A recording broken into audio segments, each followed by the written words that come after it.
So you either grew up as the golden child who could do no wrong, or the scapegoat who somehow got blamed for everything, including the weather, world hunger, and probably your mum's bad mood. But what if I told you this entire dynamic isn't even about you? Hi, it's Angela, and if you've ever wondered why your sibling could burn the house down and still get a poor baby while you forgot to take the rubbish out once and got a full family tribunal, I have news for you. This whole scapegoat versus garden child thing is actually a psychological coping mechanism for your parents. And if you don't break free from it, it can mess with your confidence, your relationships, and even your ability to trust yourself. So let's talk about it. Now, here's what most people don't realise. Families that create golden children and scapegoats aren't just playing favourites. This is actually dysfunctional emotional outsourcing. So the parent projects their own unresolved issues onto one child, the scapegoat, while living vicariously through the other child, the golden child. The scapegoat is blamed for everything wrong in the family because if they admitted the real problem, then they'd have to do some inner work. And we can't have that, can we?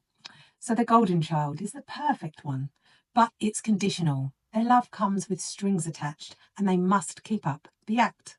So while it seems like the golden child is a lucky one, in reality, they're just as trapped because their worth is tied to approval and performance. And here's the thing, your brain doesn't separate family programming from reality. So if you were labelled as a troublemaker, or perhaps not enough, your subconscious might still be running that script, even as an adult. So you end up scapegoat, over-explaining, people-pleasing, doubting yourself, and feeling like you have to prove that you're good enough. And if you're the golden child, perhaps perfectionism, fear of failure, and struggling to form an identity outside of what makes others happy. And here's the kicker. Neither role was ever about you. It was always about how your parents handled, or even didn't handle, their own emotions. So how do we break free? If you grew up in this dynamic, no amount of just think positive is going to fix it. That's like slapping a motivational sticker on a sinking ship. You have to go deeper to the subconscious programming still running in the background. And here's how to start. Realise that it was never about you. I can't emphasise this enough. Your parents' emotional struggles got assigned to you, but they were never yours to carry. You wire the subconscious with hypnotherapy. So I use hypnosis and it helps access the deep-rooted beliefs your mind formed when you were a kid, and it updates them like an old software program.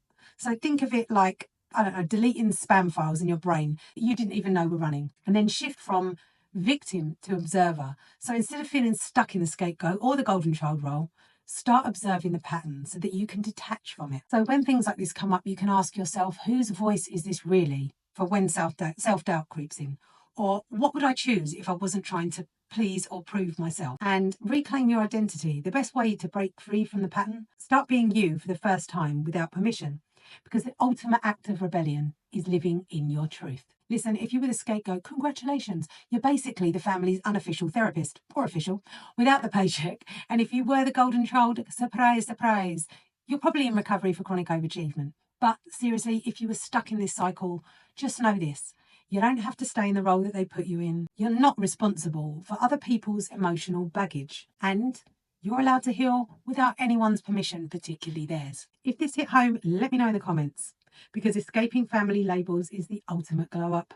And if you're ready to reprogram your subconscious and finally break free, then let's talk. And subscribe for more on healing self-worth and breaking generational cycles. Thank you very much for watching.